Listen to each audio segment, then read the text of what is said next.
Hey, what's up everyone? Jake here and welcome to the hobby. The big news going around the block is that Scarlet and Violet are going to feature some brand new alternate art Pokemon cards. This is actually a really big deal because I think a lot of people expected the Scarlet and Violet base set to be rather basic or kind of boring, and they have some right to say that because usually for brand new generations of Pokemon cards such as the XY base set, the Sun and Moon base set, the Sword and Shield base set, most of the base set for a brand new generation of Pokemon cards tends to be basic and kind of generic. And that's on purpose because the Pokemon Company is introducing a brand new set of Pokemon cards to people. They're introducing the lowercase EX cards. They're introducing terrestrialization as a Pokemon card mechanic. So they don't want to overwhelm people with a bunch of confusing elements. But it looks like they are going to continue to do art rare cards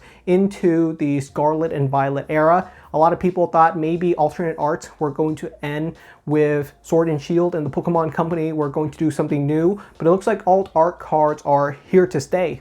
The most interesting thing about these new art cards is that it looks like the Pokemon Company is doing some form of storytelling inside of the alt art. The big one is going to be with the Ralts, Curlia, and Gardevoir EX card, which we've just been revealed.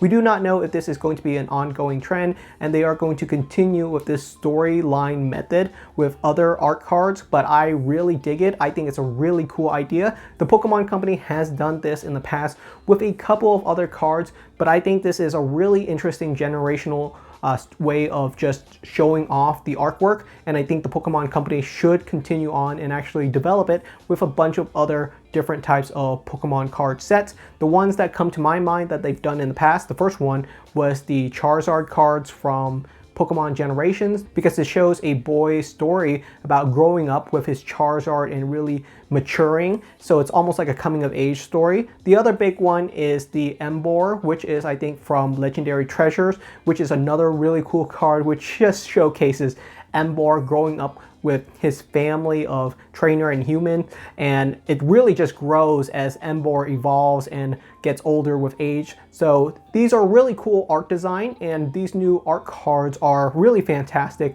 They all look great. They all features the silver or gray border when they come over to English, which I think is a fantastic idea. These are going to be the first art cards in English that are going to feature the silver borders that are common with Japan. No longer will we have that bright yellow colors on our art rare cards, and that's a big plus because I think the yellow border was just a little bit too distracting. It was really bright and it just usually doesn't match the artwork that's inside of the cards, and there's a big reason for that. A lot of artists in Japan are drawing their art cards with the idea that they are going to be on the Japanese silver border. They don't really think about how it translates with the English yellow border. So when it comes to the English yellow side, that's why some of the cards just don't look good and they almost look kind of gross with the yellow border. That's because the artist never planned for them to be on those borders. So with us matching with the Japanese side with our brand new English silver borders, I think this is going to be a huge plus. The art cards really do contain a ton of really interesting details. If you have any inside of your collections from prior trainer galleries, definitely check them out because the artists are really able to add and develop a lot more of complex details into their Pokemon cards than normal regular Pokemon cards that you see at a tournament.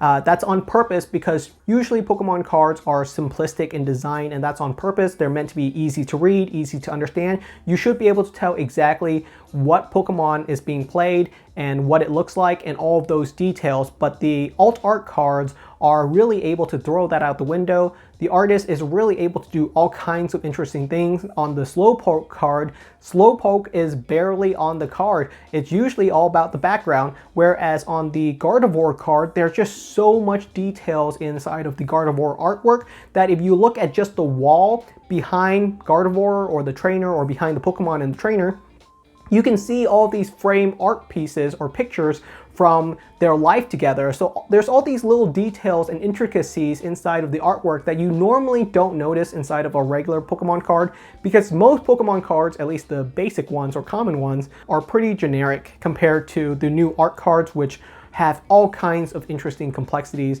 that I really enjoy, and they are art pieces where you can really look at them for an hour and notice all kinds of brand new details that start popping out.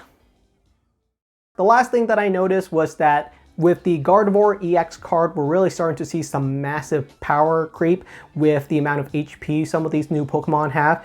Gardevoir EX has 310 HP, which is a very chunky amount of HP. Even in the past when we had cards like Charizard and Reshiram Tag Team GX, which was considered to be one of the most strongest card from the Sun and Moon era, Charizard and Reshiram combined went to a total of 270 HP, and this was one of the most powerful card at the time. So you can really see where now just Gardevoir EX is already reaching on the same level of HP as some VMAX cards like Gargantuan, Gigantamax Pokemon are on the same level as just a regular Gardevoir EX.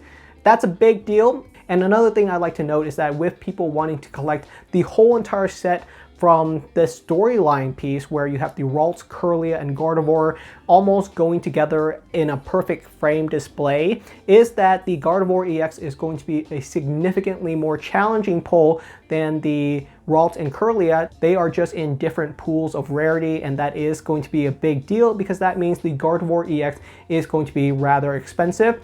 The Ralts and Kirlia, if they're anything like the regular trainer galleries that we've seen from Brilliant Stars and Astral Radiance and all the prior sets from last year, they're probably going to be pretty affordable, probably $2 or $3 per card, but that Gardevoir EX to complete the set is going to be a challenging pull. So if you pull any of these cards from your Scarlet and Violet base set, the big one you want to look out for is the Gardevoir EX. I'm really excited about this new generation of Pokemon cards because it looks like the Pokemon Company is starting it off right with a massive bang, and they will try to innovate and do new stuff going on to the next couple of years with things like Prism Star cards and amazing rares, which are really fantastic from prior years. So I'm pretty excited about Scarlet and Violet now. It seems like the Pokemon Company understands what collectors and card players currently want, and they're really hitting it out the park with all these new cards. So I'm excited about this upcoming set. Let me know what your thoughts are down in the comment.